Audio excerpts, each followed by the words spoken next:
മേടമാസം 1-ാം തീയതി 9:30 സൂര്യൻ മീനമാസത്തിൽ നിന്നും 9:35 30-35 ഇടയ്ക്കാണ് മീനമാസത്തിൽ നിന്ന് മേടമാസത്തിലേക്ക് സംക്രമിക്കുന്നത്. അത് കാരണം വിഷു കണിയൊക്കെ 15-ാം തീയതിക്കാണ് നമ്മൾ തീരുമാനിച്ചേക്കുന്നത്. 15-ാം തീയതി വെച്ചാൽ വിഷു സംക്രമിച്ച് ഒരു രാത്രി കഴിഞ്ഞിട്ടായിരിക്കും വിഷു സംക്രമം വരുന്നത്.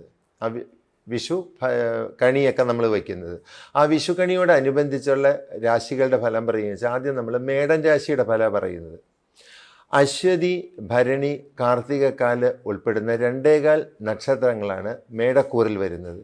ഈ മേടക്കൂറിൽ വരുന്ന ഈ അശ്വതി, ഭരണി, കാർത്തികക്കാലുകാർക്ക് ഇപ്പം നോക്കിയാൽ വളരെ ഒരു കഷ്ടപിടിച്ച സമയം എന്ന് തന്നെ നമുക്ക് വേണമെങ്കിൽ പറയാം. കാരണം അവരുടെ ചാരവശാൽ 3 വ്യാഴം നടക്കുകയാണ്, 12-ലാണെങ്കിൽ ശനി നടക്കുകയാണ്. അപ്പം ശനി എന്ന് പറഞ്ഞാൽ എല്ലാവർക്കും പേടിയുള്ള ഒരു ഗ്രഹം.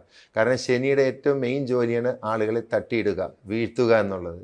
അപ്പോൾ 12 എന്ന് പറയുന്ന പതന സ്ഥാനമായത് കാരണം ഈ മേടക്കൂറുകാർ വളരെ സൂക്ഷിച്ച് വേണം യാത്ര ചെയ്യാനും എല്ലാം. കാരണം എപ്പോൾ വേണേലും അവർക്ക് വീഴാം, കാരണമൊന്നുമില്ലാണ്ട് അവർ മറിഞ്ഞു വീഴാം എന്നൊക്കെയാണ് പറയുന്നത്.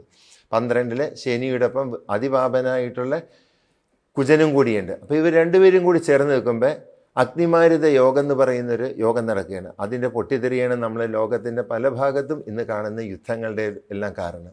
കുജൻ തീയുടെ ആളാണ്. ഈ കുജൻ്റെ ദൃഷ്ടി ഇപ്പം മിഥുനൻ രാശിയിലേക്ക് വന്നിട്ട് മിഥുനൻ രാശിയിൽ നിൽക്കുന്ന വ്യാഴത്തിനും ഇത് ബാധിക്കുന്ന കാരണം ഇവർ വളരെ കഷ്ടപ്പെടുന്നൊരു സമയമാണ് മേടൻ രാശിക്കാർ. പിന്നെ ഇവർക്ക് ജൂൺ മാസം കഴിഞ്ഞാൽ വ്യാഴം 4-ാം കർക്കിടകൻ രാശിയിലേക്ക് വരും. അത് കർക്കിടകൻ രാശിയിലേക്ക് വ്യാഴം വരുന്നതോടെ വ്യാഴം തന്നെ ഉച്ചരാശിയിൽ പ്രവേശിക്കുന്നതോടെ ഈ അവസ്ഥയ്ക്കൊരു പതുക്കെ ഒരു മാറ്റം വരുന്നതായിരിക്കും.